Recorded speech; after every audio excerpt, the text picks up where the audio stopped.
Entrepreneurship Day event, which is hosted by Youth Co-Lab project, co-led by United Nations Development Programme and City Foundation.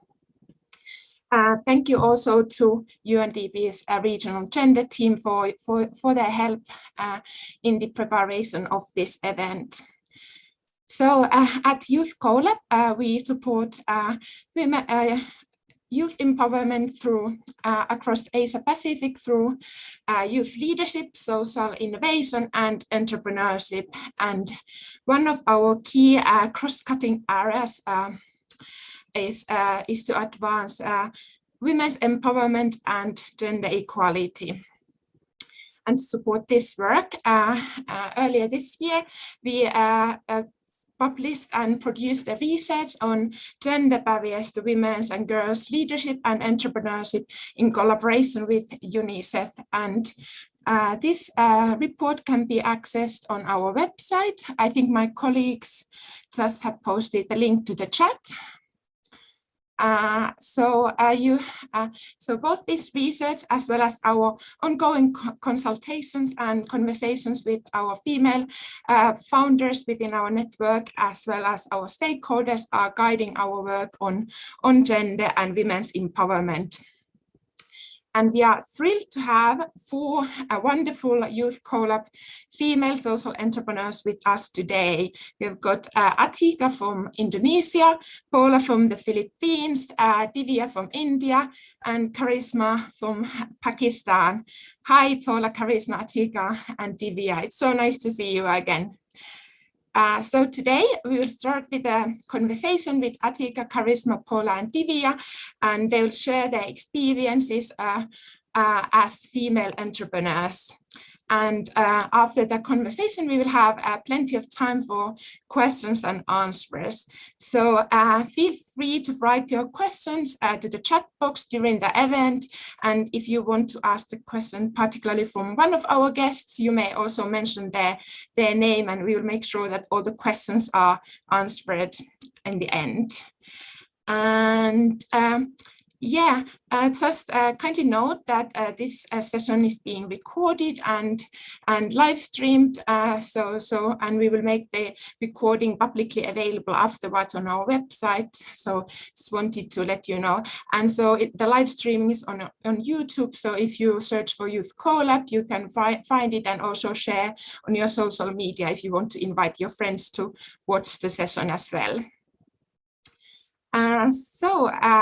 Without further ado, it's my pleasure to introduce you to our wonderful guests today. So hi again, Paula, Atika, Divya, and Karisma. It's so nice to see you again, and thank you so much for joining us today. Welcome. So we have heard that all of you have had really fascinating and inspiring journeys as young female entrepreneurs, and we would love to hear a little bit more about your journeys. So to start with, would you like to tell us briefly about your journeys as young female founders? And also we'd love to hear why female entrepreneurship is so important to you personally as young women. Atika, would you like to start by telling about your journey? Over to you. Okay, thank you, Paulina. Hello, everyone. I'm Atika Rishat from FAM, Indonesia. If you never hear about Indonesia, maybe you ever hear about Bali. Bali is where Indonesia, in Indonesia, and I'm from West Sumatra. FAM is a rural youth development-based social enterprise. So we empower local youth to empower villages through tourism and creative economy. Why do we do this? Because we want to reduce the rate of urbanization. Because nowadays, 55% of people in the world live in urban areas. So the local potency of rural areas left behind and maximized. So we want to make this rural areas become more powerful, and especially the youth. We do things, three things specifically. First is youth empowerment, local product development, and then developing sustainable rural tourism. We start this journey since December 2018. Beforehand, I ever worked as employee in corporate, and then I ever being a voluntary teacher in remote area, and then I ever do nomad life to work to learn about being a workshop hunter to learn more about social enterprise, and then I ever developed some business and startup. And since December 2018 till today, I developed farm. We and Paulina asked about keyword associated with women entrepreneurship. I think the reason I do this is because I'm young and I'm a woman. But young and woman, that's still being underestimated by many people, especially I see from Indonesia. Women woman's voice is not really heard by everyone. We often underestimated by everyone, but what we must doing, what should women do? Just many people think about woman just about marriage life, being a wife and then being a mother. Yeah, that's all. But I think we have to empower this young woman, specifically in rural areas, to have the what actually she wanna do and what actually she likes to do, and with maybe with this webinar, this session, we can learn together about what action we can do together to support this women's entrepreneurship movement together. I think that's all, Paulina. We can move in the next session to speak. Maybe Divya want to share about more her journey developing her social enterprise. Yeah. Hello. Thank you so much, Adhika, for introducing me. So my name is Divya Rathod. I'm the founder of Silvery Nanos Innovations LLP from India. Every year, 150 million people suffers from urinary tract infection. And that is the major reason is because of unclean and unhygienic toilets. All the women, have to squat and pee in all the public toilets because there is a fear of urinary tract infection getting contracted and also leading to the bladder cancer. So I was also contracted from one of the episodes in 2000 when I was 19-year-old, and that transformed my thinking. I was back then a microbiology student, and I was very young. I was 19 years old, and I was like, as usual, the women's are being trained, like you have to, study, okay, just for being, just making them graduate, and then you have to get married and children, as said by Atika. So this, transformation which came to me was that I have to do something for women. I have to do something for this particular problem, which is causing a lot of problems for all the women.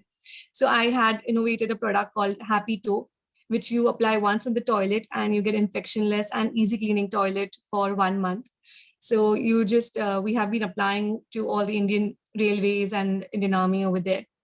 When I saw myself, doing this, back in 2018, I had started my company, and the transformation which I saw in myself, and I just went to the sea, and we met UNDP, we met UN Women. So I met all the ships which were taking me to the sail, and this has been a very, very amazing journey of transformation, self-realization, and the self-reliant and economically empowered women as whole.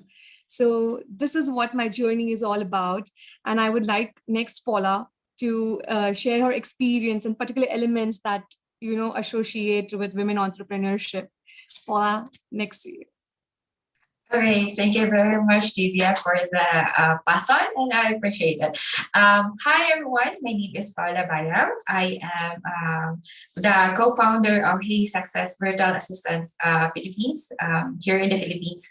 So what we do is that we provide virtual assistance to foreign and local SMSEs.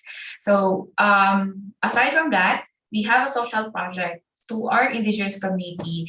We teach them how to offer virtual assistant services and how to become remote worker and freelancers. So that's our project. There is a keyword that Paulina asked for this one. For me, it's more connection. I started the social enterprise because we would like to connect that to our roots, giving back to the community and empowering them to use their current knowledge and their to have an alternative job and use this in moving forward to the new normal. Because for the indigenous community that I work with is that we are still in the traditional industries, but there is a lot of educated people, educated indigenous in my community, wherein we can use this knowledge in having alternative livelihood through the digital economy and the unactive part of the digital as we go forward to post-pandemic. So that's the reason why we started our social enterprise, to give back to our community and to give alternative livelihood as we go through the next journey, the next business normal. So maybe I can also ask Karishma on how you started your social enterprise and your journey too. Thank you, Paula, for passing out to me. First of all, thank you, Youth Collab, for empowering us and sharing and giving us an exposure by sharing our stories across Asia. Happy Women Entrepreneurship Day to everyone listening over here, all the audiences that have been watching us. My name is Karishma, and I'm running an enterprise by the name of Unidesk, which is a career counseling platform for students in Pakistan. So we empower girls and students particularly by empowering them and making them career ready for the job market to 21st century skills and career development programs. So we have seen a trend in Pakistan that every student in Pakistan after their intermediate, they always go for 2-3 fields, that is medicine and engineering. So we want them to inform about the 206 career fields available in the market for them where they can grow as a successful individual rather than just becoming a doctor or an engineer. I'm not saying that engineering and medicine are not the good fields, but we have other fields as well where we can grow as a successful individual. So because of these unawareness among the students, the unemployment rate of Pakistan has been increasing. And we want to reduce that unemployment rate of Pakistan by awareing the student to certain development programs. So my entrepreneurial journey was quite bumpy and exciting. I started as if Divya shared as well that she was a student. So I just relate to her story as well that I started when I was just 19 years old. And the idea was out of a pain when I just graduated from my intermediate. I was not aware of the different fields that have been available. So I have to choose something that I was aware of. But I find a psychologist who guide me through the aptitude and psychometric test, and then they recommend me the field where I can grow. And I can proudly say that I'm so proud of my social science subject. So I'm a management student. Today, I'm just not living my career, but I'm just practically following my management degree and talking to everyone across Asia, to the people around as a successful entrepreneur from Pakistan. So I think for me, my entrepreneurship journey has been determined by the word determination, the passion that I was having for doing something really awesome for my country, for the youth of my country, and for helping the people and by saving them from the situation that I have faced in my early age. So that was the little motivation behind the journey of Unidad. So passing out back to the Polina for asking a more question and making the panel exciting for us. Whoa, thank you so much for sharing. So empowerment and freedom, connections, determination, dedication, passion. There are so many like really powerful words that are associated with women's entrepreneurship, and this is just simply super inspiring, and it also shows like how many opportunities entrepreneurship can open us for women, really. So just a quick reminder at this point, so for all the audience, please feel free to write any questions you may have to the chat box or to the Q&A box, and we will answer them later during this session. So to go on to our next question, you already briefly mentioned, and also based on our research, women face like higher barriers on their journey to entrepreneurship related to men, for instance. So what is your experience of this? Like, what kind of challenges or barriers have you faced on your journeys, and how have you like tackled these challenges and overcame them? Divya, would you like to start with this question? Like, what is your experience of the challenges? Sure. To you. So when I started, I just made a product, and I had presented in Indian Science Congress back then. It was in the paint form, and then I left because the women's have been trained like that. Okay, you have to study, you can't, go into business because business has been, not for women. There'll be a lot of challenges because it's a myth. So India is basically a men-dominated society, and business for like entrepreneurship word is only for men.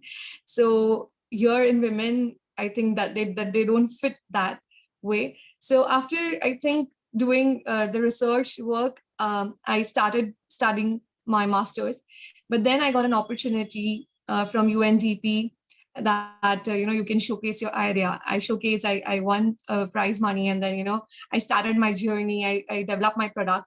Once I developed it, then there was a challenge of finding distributors, finding how to go about to investors. So when we used to go for investors, for distributors, they was like, okay, you are you're young, you are just around 23, 24 in your community, you're just going to get married, and then you're going to have children, you're going to drop this idea. It's just a passion for you, it's just a hobby for you, so you're not going to go forward with it. And how long will you go? Because somewhere or the other you'll just drop it out.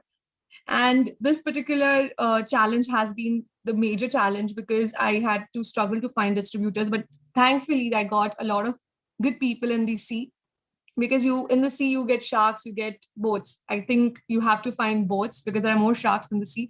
But you always have to stay strong, stay confident with yourself, with your product, because the product will speak what you are doing with your passion, and what you want to change in the society is going to speak for yourself and to others also. So I think that even there are challenges being faced. You will think that, okay, you should quit, there's nothing more. But once you just dive in the sea and you just, start swimming, I think you'll reach your shore one day for sure. So I would like that's what the main challenge was being faced. And I would like to ask Paula, what are kind of challenges, you faced in your journey, and tell us.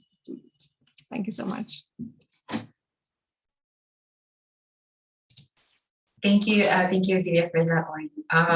For us, when we started when we founded our startup 2019, it actually founded through UNDP. It was formalized during that event. So there are challenges that we encounter. First is the source of finances, because in freelancing there are three things that you need to have. You have your skills, you have your tools, and you have the internet. And the tools are really expensive, because you need to, for a regular employee here in the Philippines earning a little bit, 350 per day, you cannot buy a laptop worth 60,000. That will be that's your budget for how many months. So the source of finances that's the really first challenging factor for us. How are we going to scale without this tool? Because this is the main tool that we need. But then, but we have a workaround with that one. So what we did is that we try to grow organically. We join this kind of events. However, most of these events are predominantly male because there's a little bit applications and so on. And male basically are more logical in some ways, but we are more in terms of strategy. Women are better. So what we've done is that we stopped joining this kind of event or UND networking event to focus to grow organically and focus on what we have currently in our network. So, and we manage our finances strategically.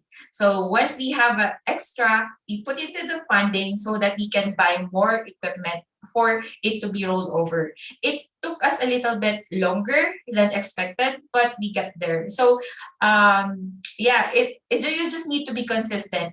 And consistent and be strategic about the cash flow, because even though you don't have money, if you know how to handle the cash, blessings will come. And another challenge that we have in our community is that our community is more a little bit clammish in nature.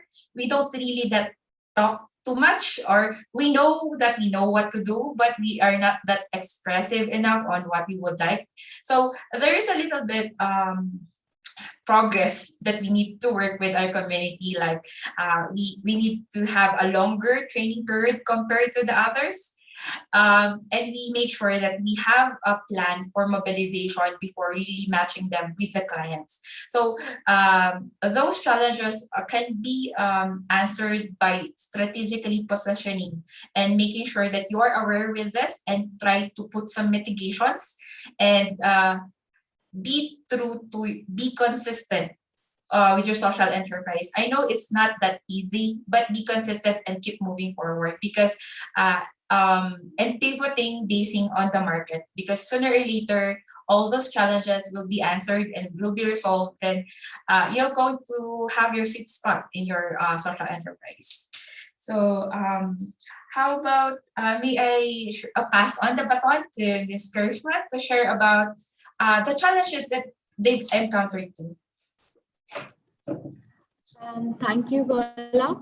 So we initiated back in 2017. The Unidesk platform was launched for the very first time in a competition. It was an ideation program, where we were not really aware of the business modeling, that how we're going to earn through this and how we're going to work and how we're going to develop the business model for the particular idea. We participated in that 3 days workshop where we get to know a lot of things, and at the end of the day, out of 90 startups, we got the first award of best edtech startup named Unidesk in that particular workshop.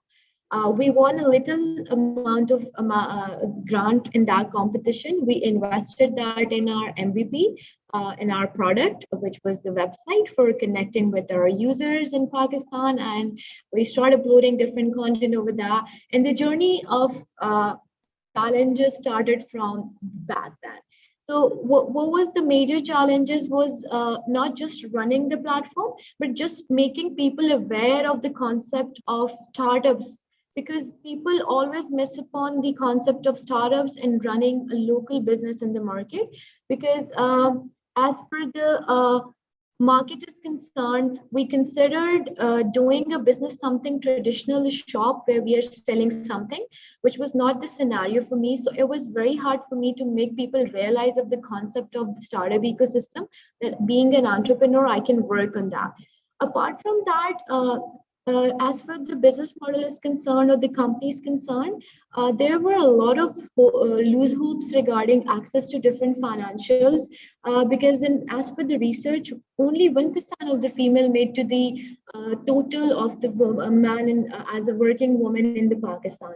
So I think to be the part of this 1% was never easy. We had challenges, access to different financials. As per the research of ADB, there are only 3% of the grant amount or the loans have been given to small medium enterprises that has been led by the women rather than the 97% of the SMEs that have been running by the males. So what were the factors? Being initially, they find it out the factors that women entrepreneurs failed their companies at the very beginning because of their financial problems, because of their social impact and the economic issues. But recent researchers have been proven that now that the women's failed at an entrepreneurship but not because of their skills or something or their passion. It was because of the social and economic factors that were involved in the particular country that not let the women entrepreneurs succeed in their career or succeed in their progress. So I think the challenges that we face were mostly of the mobility as well.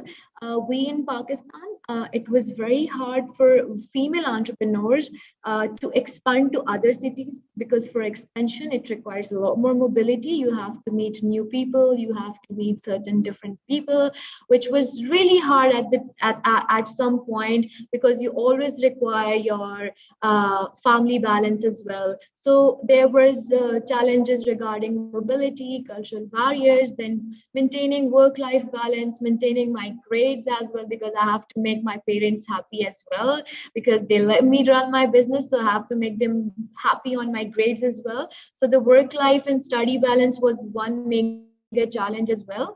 And the cultural barriers were a little bit tweaking in the progress as well. So I think the journey was very bumpy and it's still bumpy, but it's really exciting. It does not just the experiences that I have faced was not just the success of my business, but it really helped me grow individually as well. Like out of 60 students in a class, only I am the one who is being portrayed on many platforms, who has been the scenario where I am only working out of the 60 students, and my university, my programs, my family, everyone is pitching me in front of the other people that, okay, she's a daughter. This is the success story. This is the success story of our university. It is not being a woman entrepreneur is not just the profit that I'm earning, the business that I'm running, but it's also added a lot to my professional portfolio as well. So I think I should not talk too much, and I'll just pass on the question to my other friend, which is Atika, I guess. I will pass on to Atika to tell us about the challenges that she experienced in her career journey. Yes, Atika, over to you. Yeah, thank you, Karishma.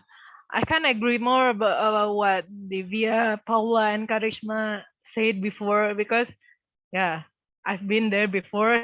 I also feel, I feel you. Yeah, that kind of feeling I feel when you guys share about your challenges. And then I also start this. It almost 3 years. This December. Yeah, it can. Yeah, it's my farm is still a baby. If this is a human, but the major challenge, I think, the first is the number of female entrepreneurs, women entrepreneurs compared to men entrepreneurs is less. We know that. I think that that thing that it is just not in Indonesia. And then the second, about being underestimated. Being underestimated, society's judgment, what people think. Maybe being an entrepreneur at first, we are not success yet. We haven't profitable yet from our platform or our businesses. They just think we just play with our work. We just do what we wanna do. We didn't work here. Yeah, the many people think entrepreneur just like that, because the flexibility, I think, we don't have a 9 to 5 working hour, but we have 24 hours a week, 7 days a week to work, and it just depends on us. And then also about the woman's voice. We are not really heard by other people. In some cases, in my journey as a enterprise, at first I start farm. I only by myself. I don't have a team. I only by myself. I don't have a team yet, but I have an idea. I have a strong will to start this, and then I start this journey at December 2018. But many people, including my family, doesn't agree with what I have choose today, because I resigned from my previous work in corporate, so become civil servant or employee with fixed income every month is still really good choice for our future, because the really safe for our future. We have monthly income that financial is stable. That kind of thing, many people still think about it. But and also about education system, I think many things we didn't learn that from our from the school, about mentality, about how do we survive to overcome what the challenge we have in our life, how to overcome the toxic people. Maybe from the school we didn't learn about that. So as long as but I said before in the video Youth Collab share, I can't control what other people saying, thinking about me, but I can control about what I could think, what I could say to them, I could respond. So just I can control myself. So as long as I do is right, and then that's really impactful, and many the more just go on, just do it, keep moving forward. The more people hate you, the more people don't agree about you with you, more people will support you. I think that challenge I share a bit. I pass it again to Paulina, maybe. Thank you so much, Paula, Atika, Charisma, and Divya. There are indeed like so many challenges from social norms and pressures to the more limited access to networks, resources, and finance, and lack of support from the education system and communities. And lower self-confidence, to name a few. Like, it really sounds to me that you really are like trailblazers and sources of inspiration. The passion is really, really, really amazing. So it was also very interesting to hear the ways you have tackled these barriers and overcome the challenges. So based on your experiences, like what kind of recommendations would you have? Like how could the supportive and enabling environment for women's entrepreneurship be strengthened? Like what kind of actions should be prioritized, and maybe by whom? Who could be the like actors or people to support female entrepreneurs? Paula, would you like to start with this question? Over to you. Yeah, okay. Thank you very much, Palia. For me, I can only give 3 recommendations for this. First is when you go to social enterprise or any endeavor as a woman, you need to get the support of your other half and your family, because they're the one who will going to support you. I know it's very challenging on how you're going to say, I'm going to resign from my work with a stable job, earning X amount of money to go to this kind of endeavor. But gaining their support, especially the other half, because he will support the other part of your life. while you focus on growing your enterprise. So always seek their support and their acknowledgement. It may take time, but you'll get there. The other one is that have a proper connection. Your connection is your net worth.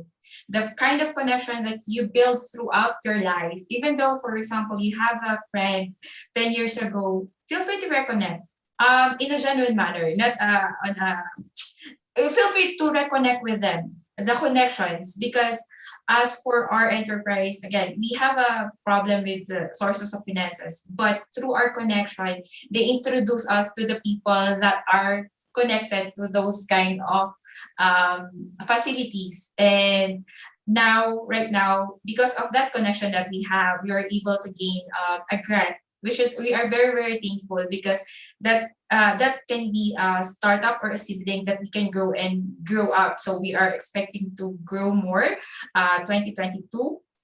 Then another one is the third recommendation that I'll give is that always give back to the community. I am an indigenous, I belong to the indigenous community. I am an Igorot. So we have a belief that don't hoard what is good. There's a saying in our language that "adim buko din ng gawis," meaning in English is that don't hoard what is good, instead share it to others. So always give back to the community because the community will also give back in return in a different way. It may be in physical, it may be monetary, but even a support or just a word of mouth of your enterprise. And that can be a very, very powerful marketing tool. So I think that's only three that I can share for now. Maybe I can pass on to Karishma on what can she recommend to other women entrepreneurs out there. Thank you. So the recommendation that I can give to people around here will be based on the experiences and the challenges that I have faced, and what were the factors that really added benefit to my journey as well. So I think we need to start digging about the opportunities that have been available for us. So it's not the case that the opportunities are not there. The opportunities are there in Pakistan. I have seen like there are a lot of programs that have been started over for the sake of entrepreneurship, for the sake of women entrepreneurship. As I've mentioned a research earlier in the panel that the women were used to get 3% of the total SME loans for their SMEs and everything. But now the banks and the enterprises and the government has started certain quotas for female entrepreneurs where that particular amount has been only allocated to the women-led startups. So they have started this quota-based model where the females have there is a specific field where only women-led startups can apply for that. So we need to keep digging about the opportunities that have been available to us over the applied platforms. Then I think in order to make entrepreneurship more accessible to the women entrepreneurs, I have seen a lot of potential in a lot of women across Pakistan and Asia as well. But most of the women never came across to the platform because of the lack of confidence and the awareness. That they never pitch their innovation, they never pitch their skills and the potential that they have. They never pitch it in front of the public audience because they find it that maybe they are not that particular, or maybe they are not good enough to showcase these. So we have small businesses that have been running in Pakistan where they make very creative handmade products, but they never get the market where they can sell that product. I think we need to empower those females by awareing them the concept of entrepreneurship through the models that have been running, through the programs that the one going live over here, like have been organized by the Youth Collab, where we through this program, I think we can inspire a lot more female entrepreneurs where they can be aware of the fact that, okay, if she can come stage, if she can talk about Unidesk, why I cannot talk about my products? Why I cannot talk about my enterprise that I have been running? Why I'm silent over my innovation that I've been planning in my house and just the limited people over in my locality? So I think inspiring stories, empowering women programs, and development curriculum that have been available online, and your ability to search about these opportunities could be the possible recommendation toward your successful entrepreneurial journey. Yeah, so I think I'll pass on to Atika to share more about her recommendation for the required topic. Thank you. Thank you, Karishma, to pass it on me. And then the recommendation I could give add to Paula and Karishma opinion before. I think there's three things. The first thing is about yourself. Know herself first. Mapping the potential, what you want, the passion is, what the passion is, and then what the goals you want to achieve in your life. Your what is your likes and not. You must know yourself first, and then the second is after you know what the goals is, just like putting the location you want to go in the Google Maps. And where you start from, the location you today, and where you want to go. So in the journey, we must have our support system, right?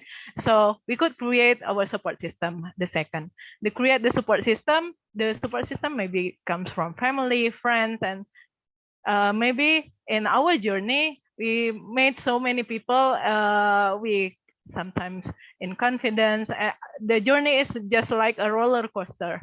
I think really up and down, and we don't know how, when the times to go down, when the times to go up. I think that's really surprise. Every journey, every second we do in this entrepreneurship journey is really surprise. And then get away from toxic people, because that really kill our character and then our idea and many things. And the last is join the communities. If there is no communities, the learning communities, you can create one with your friends with some same ideas, same vision. Just create the learning communities, and then can do peer learning, invite the expert to teach you together, consulting, mentoring, and then anything you can do to support what the idea you want to make it come true. I think that three things. The first is know yourself, and then the second thing is create support system, and the last thing is join or create learning communities. I think that's the recommendation from me. And the last, maybe Divya want to share her recommendation. I think everyone has given such great recommendations, and I completely agree with Atika. First, you have to find your purpose of life. Whatever has been written on the slate by the society, by the people who are around, you, that you have to do something like this only, you have to get married at this particular age, you have to study at this particular age. I think just erase that particular slate. Second, you have to write your own slate with a fresh new start by finding a purpose in your life. If you know and if you believe that you can do something, I think you have to strengthen your confidence, you have to strengthen your thoughts, and automatically jump into the sea. And accordingly, we will get everyone, across the sea when you swim. I know I'm using this particular example more and more because I really think that the confidence is the key of your success. If you're confident about your thoughts, I think the society, whatever comes in between, there will be a lot of challenges, what we all have faced. But I think if you're confident in your own self, there'll be no one who can, stop you. If you know your purpose very well, if you know what you want to do, I think no one can stop you there. So when you go and when you start walking through this journey, I think when I started, I think I had no one. I was like, what should I do? And, I was never aware about the startup journey. There is Startup India, there is, Youth Collab, there is UNDP, who is doing such a great work for all these women entrepreneurs, for all our startups, for our ideas. But once you jump into the sea, you automatically see, okay, where are the boats and where are, who are going to, take you to the shore. So I just start the journey, I think, and you will meet amazing people in your way, which will, strengthen your confidence, which will strengthen your efforts. Also, the investors, the distributors, you will get right people. You will meet some or the other, wrong people, but then you will tackle those people with the right people. So I always feel that just start your journey. Just start it. That whatever idea you have, just post it. There is a digital transformation out in the world where, there are a lot of people like you who can hear you. We are here. Karishma is here, Atika is here, Paulina is here to, help you guys taking through this journey. And I think you will reach your shore for sure. Thank you so much. Back to the Paulina. And thank you so much for giving this opportunity. Thank you so much for all these wonderful recommendations. They actually also really validate our research findings and the conversations we have had earlier with our female founders.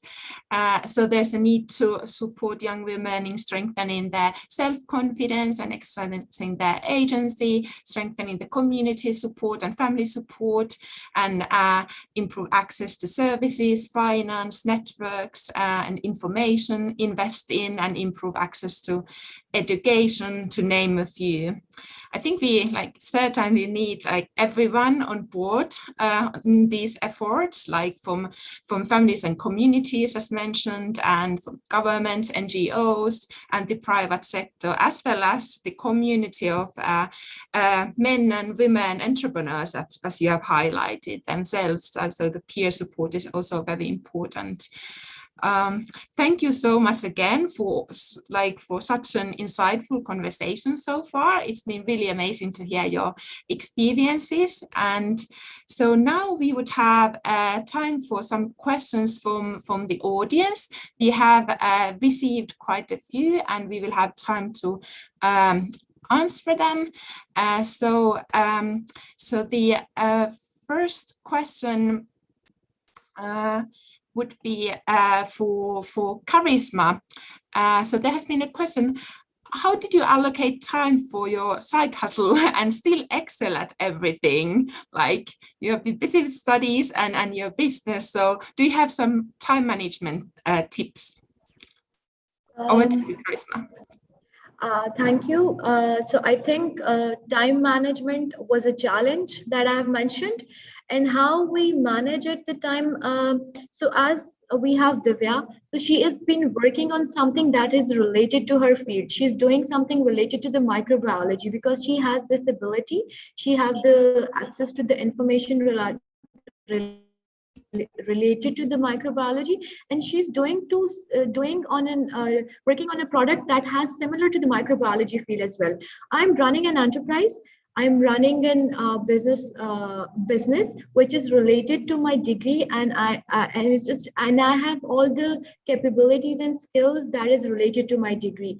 So I think my advice or recommendation would be that you should always start with something that relates to your interest, that relates to your abilities, and that relates to your skills. Once you find all these three factors synced, it would be very easy for you guys to just follow the flow of the success ladder.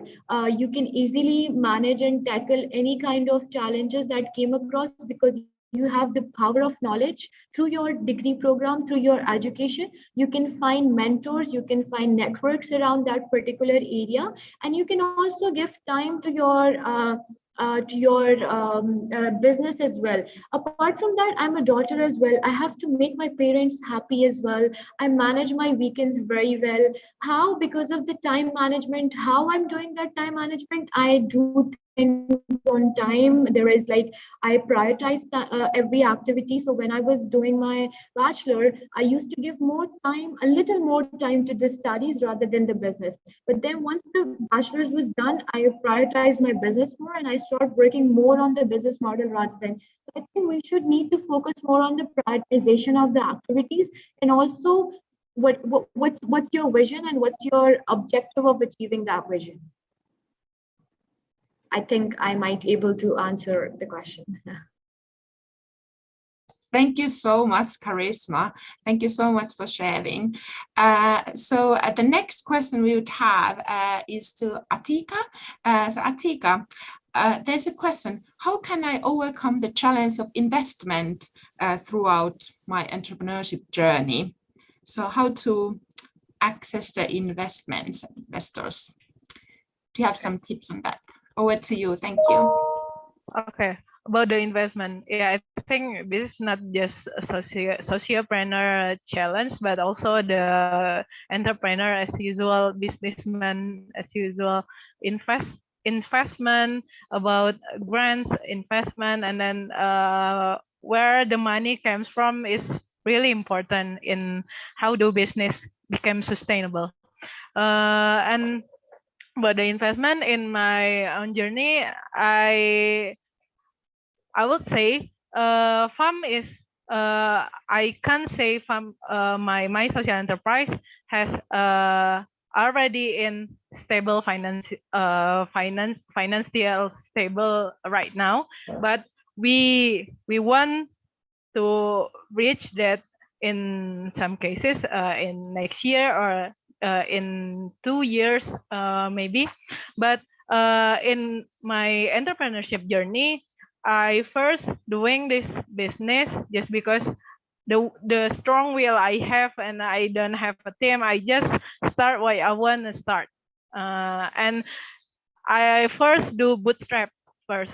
I have to prove to other people this idea is makes sense and this is can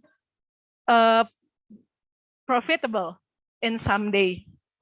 And we have to prove that in if we want to make the investor come, and or just the investor not only just from angel investor or comes from a big company. It comes from it can come from our family, our friends. So in my cases, in my enterprise, at first I bootstrap, and then I pitch my idea. I pitch my my idea specifically to targeted people, targeted friend that I think that's really capable. I can hire her or him as my team, and then I pitch to her. I pitch to them. So and then I see the reaction. If they're okay, if they have the same vision with me, so let's go together. And then the investment is we can only aim the big investment. The small investment that comes from family, that comes from friends, and our own saving is really important to prove the idea first, and then after the ideas, the MVP, reach the MVP, minimum viable products. So let's go to the next step. You can scale up the business, and then maybe the investor will come. Yeah, just come to you. You don't have to come to the investor. The investor will come to you. I think that's my answer, Paulina. I just wanted to add a little comment to the Atika's advices or recommendation. For an investment point of view, I think investment is really different with the countries like different countries have different investment models. So first we need to just think about our models, that how investment ready we are. Are we in a position that we are ready for taking the investment? I think most of the entrepreneurs, they have this challenge in the earlier phase, that no, they need investment, then they would able to come up with a successful product. But when they connect with the mentors and they find it out about their different business model, they realize that no, there were some other things that they need to follow before taking and going up in front of the investor. I think we need to work more on our financials, on our business model, on our pitching, and on the target audience to whom we are pitching. Then we will able to grab a good amount of investment. Pakistan has been showing advanced rate of investments. We have been raised a lot of investment in the past 2 years. I think COVID came as a disguise, because a lot of companies in Pakistan have raised a lot of money, which shows a quite great difference among the startup ecosystem raising back in 2018 to the startup ecosystem that have been raising into 2021. So I think we just need to work more on our investment model and our financial readiness, and on our pitching, that we are going to pitch in front of VCs or angel or traditional investors. Thank you. Thank you so much, Atika and Charisma. I'm sure that these tips are extremely helpful for many listeners and anyone who will be watching this recording afterwards. Thank you again. So then we have received a question to Paula. It came in from YouTube. So we loved your 3 tips. What advice would you have for finding mentors to help you on your entrepreneurship journey? What kind of advice would you have on this, Paula? That seems like a very, very challenging, $1 million question. Well, in finding mentors, is a trial and error process. There's no perfect fit for it, or there's no right and wrong process for finding a mentor. But for me, the rule of thumb that we follow is that it should align with our values. We find mentors that are aligned with our values because, again, I'm working with a community. I am myself an indigenous, belong to indigenous community, and there is a certain values that we uphold. That's why we don't just let in any stranger come into our home or come into the community and introduce improvement or development. There is always a prior and informed consent. So that's the always rule of thumb, is that we have an alignment of values. If we have not alignment of values, therefore we are not right fit mentor and mentee. But there are ways where you can find mentors. There's a lot of in the digital space. There's a lot of mentors that are out there and available and willing to help. You can find mentors in networking webinars like this. Feel free to message the panelists, or feel free to message me if you would like to know more about how to become a freelancer and become a virtual assistant, so that you can also, if you are trying to enter the industry, we can help. Another one is for networking events. Networking is there for a reason. You need a simple introduction about yourself, about find people that align with your values, find people that are with the similar industry, and introduce yourself and talk to them. And don't, after the event, just send a friendly note that, hi, I would like to connect with you. We met here in this networking event, so and so. Don't just going to say, I'm going to connect, and without introducing yourself. Maybe the person forgot who you are, whatsoever. Another one is that the current network that you have, you don't know, you may reconnect with your old friends. Maybe your old friends are a famous consultant, and they have a very successful business that you yourself is trying to enter into. Feel free to reconnect with them. And of course, also your competitors. So your competitors can be also your mentors, because you are in the same industry and the strategies are the same, but make it a friendly competition. Don't shut them because they are competitors. Learn from them, learn from each other, so that you can grow together. So I think that's the tip that I can share for mentors. But then again, there's no right and wrong. This is a trial and error process. you'll find your mentors as you go through the process, and you'll find the one that is meant really to guide you through your journey. Thank you so much, Paula. Yet again, so helpful tips, and thank you also for providing your support and being open to help others. Alignment of values, I think that's really really great, guiding ground principle, as you mentioned. Thanks so much for sharing these tips. Very helpful for many, I'm sure. So then we would have a question for Divya. So what is one thing you think you should have done earlier in the beginning of your journey that would have made a difference for you as a female entrepreneur? So I will just tell you a story that I innovated a product in 2014, a female band, with the GPS system, and I won there. But I couldn't take that particular product much ahead. So, but the same product, similar product, you can say the similar product was got $1 million in US by some other entrepreneur in 2018. So I always used to, do something. Even with this particular product, in 2014, I have started, in the paint form. Me and my professor, we had, just displayed in ISC. And then we just, I was like, okay, I have to do masters. These things are not for me, the typical study plus women psychology over there, and the society psychology, basically, which rules our psychology. So that particular, thinking was there. But then when I got an opportunity, I was like, okay, let's take this particular opportunity into consideration. I just participated, and I won award, and then I started. I actually waited for the award. Or maybe my idea, I had ideas, but I never started. I never believed in myself. Okay, this will work or not. My friends and peers, and because that kind of society what we live in, that okay, this idea is good, but then I think you won't go ahead much.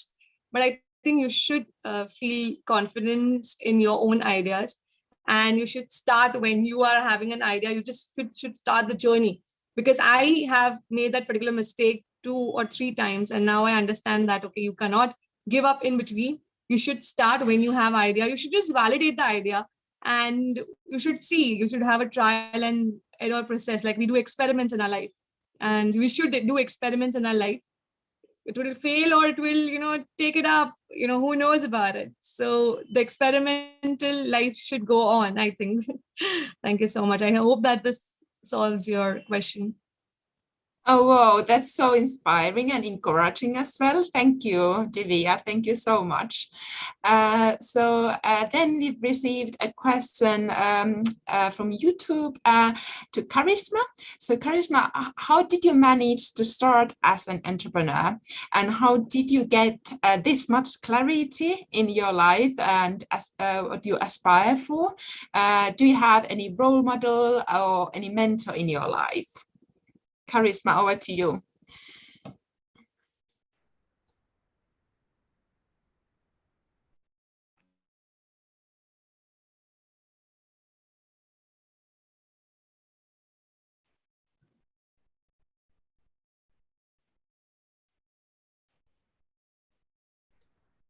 I think we may have a little connection issue with Charisma. So I wonder if Atika, would you like to answer this question? Like, how did you manage to start as an entrepreneur? Now we have Charisma back as well. So yeah, I'm so sorry. I lost my connection. Can I have the question again, please? Sure. Yeah. So we got a question that came in on YouTube. So how did you manage to start as an entrepreneur? How did you get this much clarity in your life and what you aspire for? And do you have any role models or mentors in your life? So the clarity and the passion. So as I've mentioned, the idea was out of a pain, and then the passion came because of an objective that I wanted to do something different for the country, for the sake of the people. And I wanted to do something really different that people should remind me in a very unique way that, okay, this is Karishma and she is from Pakistan. And I think I have met the objective of my vision that I was dreaming of. The clarity came from the programs that I have attended, to different incubation centers, to different acceleration program that I was been a part of it, to different curriculum that has been available on online, provided by UNDP Youth Collab. I was also part of a Youth Collab Springboard acceleration program that really helped me tweak my business model as well. I got to connect with a lot of global mentors, national mentors. As Paula has mentioned, networking is the key towards your success as well. So as we always say, that network is your net worth. So we need to focus more on creating the networking opportunities for ourselves as well. So I think the programs, the curriculums, the incubation centers, the support for the female entrepreneurship in our country, the government, a lot of stakeholders are involved towards this journey. And how I managed to initiate because of the passion that I was going through. I find myself a very opportunistic girl. I always go towards the opportunity that is coming in my way. So I'll always go for that and never leave a single opportunity missed upon. Like, even if there is like a 2% benefit for me or for my baby Unides, I always go for it in achieving it. So I think we should never miss upon the opportunities that have been available, even if it's adding a little bit to your profile or to your learning as well. Because I have seen that you never miss upon things, and you always learn a new thing when you meet new people, when you attend new sessions, when you get to understand more dynamics of the people. So yeah, despite from that, we need to join certain programs, we need to attend more workshops, we need to attend awareness programs, we need to go to different conferences. Particularly for those who are looking to become an entrepreneurship, these suggestions are for that particular people who wanted me to understand how entrepreneurship works. So I think entrepreneurship work more on your commitment towards your goals and how you follow that goals and how you mannerly follow that objective. So yeah, cutting it down, the incubation centers, acceleration programs, the online curriculum that have been available, all are highly requested to be a part of the Springboard Acceleration Program by Youth Collab. They have exciting mentors, they have exciting curriculum that really help you make career readiness. They made you investment readiness, they made you idea product readiness as well. So yeah, these are some of the examples. I can just drop down a lot of links that can help them grow and that can help them learn from more of that background. Thank you. Thank you very much, Charisma. Again, so helpful tips, and thanks so much for sharing your experiences and perspectives. So then we would have one final question to all of you. It would be great if you could give a short answer to this, what will be the good habits every entrepreneur do daily?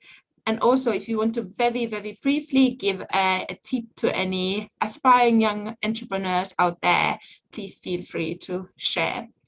Atika, would you like to start this question? Okay, thank you, Paulina. Yeah, the habits every entrepreneur do daily. I think we can compare what Atika, Divya, Karishma, Paula do habits daily, because we are different human. We have daily habit. We have goals, different values, different thing we want to achieve every day. So the habits, every entrepreneur must know themselves. Yeah, they know best about themselves. The habits, you know about that. Yourself must know what the best habits you can do every day. So for me, the best habits is to make everything balanced for the business side, and for family side, for myself. I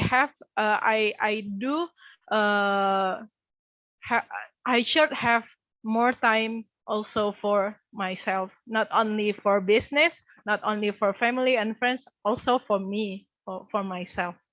I think that's from me. Thank you for the opportunity to learn together in this webinar, Happy Women's Entrepreneurship. We don't have every woman don't have to be entrepreneur, because entrepreneurship is not for everyone.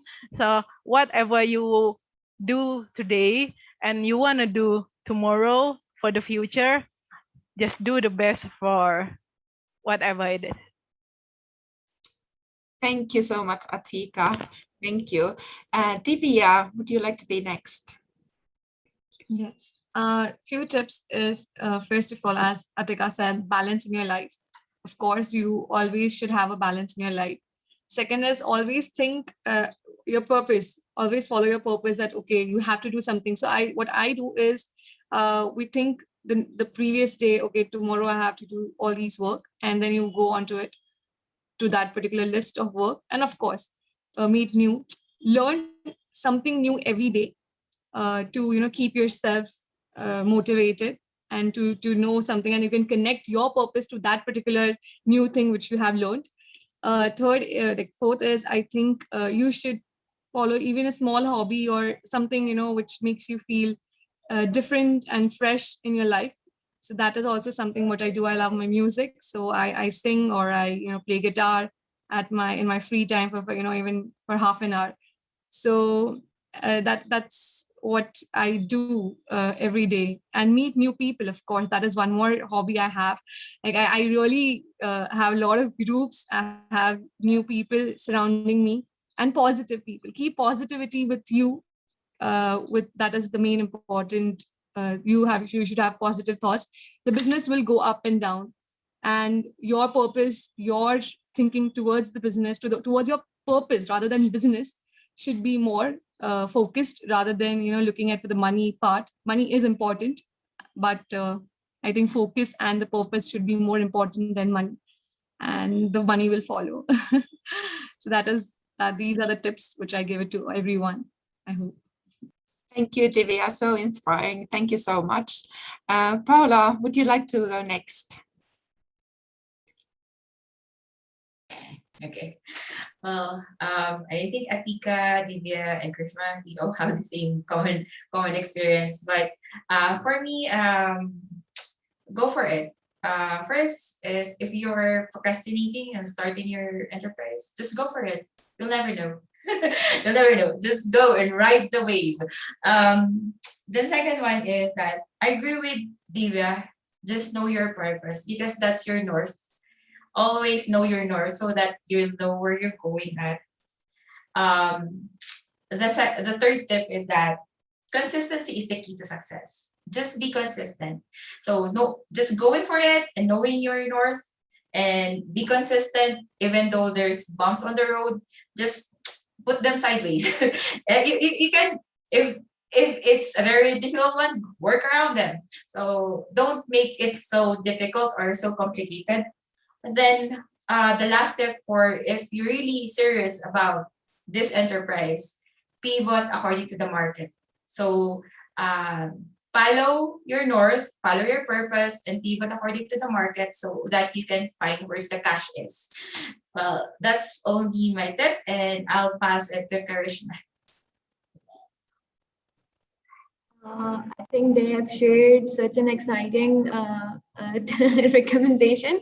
I'll just end up the recommendation with the, I think what I follow is, like, we should always do one thing that scares us the most. So I have been following, so this is not something generic that I've been using. I actually follow this thing, that we should do one thing that scares us the most, even if it's just killing a cockroach, or even if just talking to a new people, or even if just, something very short, or maybe something very small. But if it scares you, just do it, and make a list of things that scares you, and you would be able to achieve that ladder towards your success. Another habit is that we entrepreneurs are very perfectionist. Like we always go for perfection. We always wanted to have this stuff very perfection, and then we wanted to pitch. As an entrepreneur, I would advise that we should look for the progress rather than the perfection. We should we need to prioritize more the progress rather than the perfection. So if you're about to start something, just don't wait for your logos or the good graphic designers or the designs that you wanted to have before the launching of the product. Just go out with your idea and just do it. As if Paula said, just start it. So just start it with an idea and just start working and just lock it down your first customer and first user. And then we will be focusing more on the branding and the brand guidelines and the market and the XYZ stuff. So I think progress is much more important than perfection.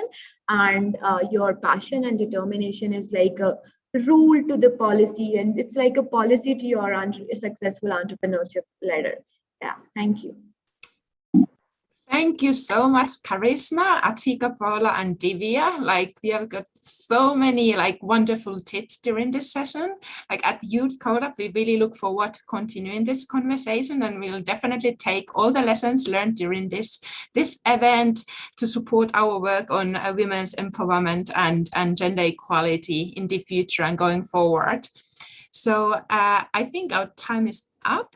So I want to just thank all the participants, and special thanks to all our wonderful change makers, Charisma, Atika, Paula, and Divya. Thank you so much for joining us today and sharing your experiences. It's been a great pleasure having you. And thank you also for the generous support of City Foundation, without whom our work on youth leadership, social innovation, and entrepreneurship wouldn't be possible. We also want to thank again the regional UNDP gender team for their help with the event preparations and everything on our work on gender. So thank you all, and I wish you a good afternoon and evening, and take care. Thank you. Thank you, everyone.